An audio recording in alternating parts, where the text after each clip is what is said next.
Bon, du moment où, avec Denis, on avait décidé de faire une nage de nuit pour aller chercher de l'aide pour Raphaël, ça nous a trotté dans la tête jusqu'au moment au moment opportun. Et là, c'est vrai que le moment a été magique parce qu'on s'est jeté à l'eau, Denis et moi. Il était 9h. Bon, le seul objectif pour nous, c'était bien entendu Raphaël et de réduire au maximum et le plus rapidement possible sa douleur. Et au moment où on s'est jeté à l'eau, c'est vrai que c'était assez émouvant parce qu'on n'était que tous les deux alors qu'on a été 5 pendant 3 jours. Et ça a été dur de laisser 3 personnes derrière nous. Après, sur cet accident, ce que je remercierais à Raphaël, malheureusement, mais bien heureusement aussi, c'était de palmer en pleine nuit. Et avec une nuit totalement étoilée, sans aucun nuage, et une pleine lune magnifique. Et de voir la lune se refléter sur l'eau, sur une eau d'huile, c'était vraiment un moment magique. Et d'être à deux avec Denis et d'entendre qu'un seul mouvement de palme, ça a été extraordinaire. Et donc on a palmé pendant 2h20. Jusqu'à 23h, on a pour arriver à Dépôt-les-Pins. Il est 23h, on a un peu froid, on commence déjà à sentir le froid de la nuit. J'ai à peine le temps d'enlever mes vêtements, qu'on voit une lumière au loin sur la route, alors on fait tout pour intercepter le véhicule et on rencontre un type un peu particulier, un peu bizarre, mais très gentil, qui comprend l'urgence de la situation. On lui explique brièvement qu'il faut sortir de ce territoire-là, et puis il nous embarque avec lui. Il nous dit qu'il va nous amener là où on doit aller, soit à l'accueil du domaine. Rendu là-bas, après un café vite pris, on cogne à la porte des ambulanciers qui nous ouvrent, qui nous accueillent, et on leur explique la situation, et on bâtit un plan pour pouvoir sortir tout le monde. Alors, après avoir pris les informations, préparé les plans et les alternatives, on se retrouve de retour au Dépôt-les-Pins. On récupère notre stock dans la remorque et là on suit le fameux petit chemin qui nous en a fait voir de toutes les couleurs durant la nuit.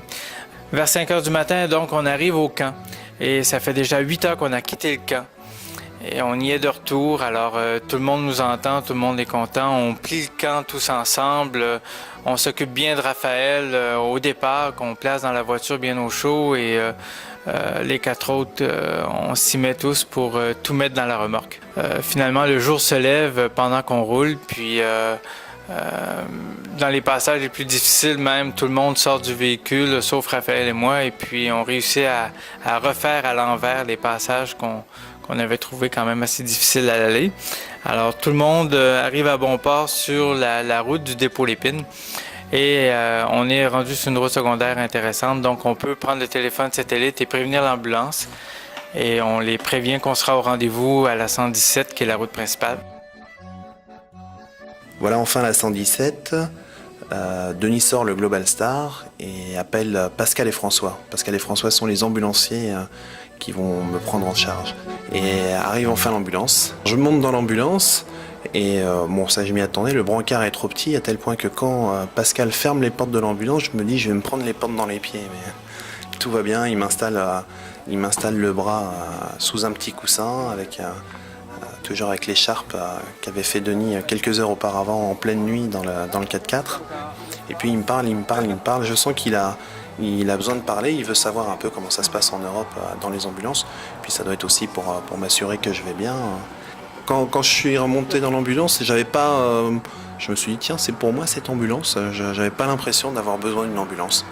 Tu les embêtes pas comme tu as fait avec nous, hein? D'accord.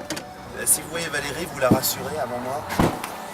Non, on l'a perdu, il est dans la nature. J'ai pas perdu son bracelet.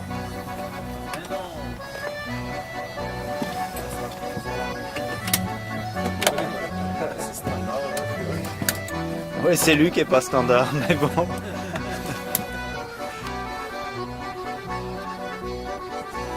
« 13 km de nuit à palmer en 2h20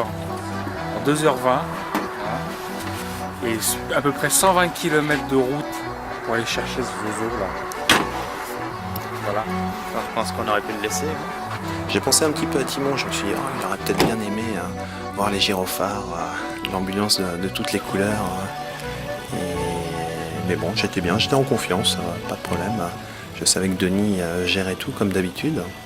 Et c'est là qu'on se sépare. Denis monte avec moi dans l'ambulance et on va jusqu'à Mont-Laurier à l'hôpital. On quitte les 3 garçons qui vont pouvoir se reposer, se restaurer. Et au bout d'1 heure, on arrive à Mont-Laurier, à l'hôpital.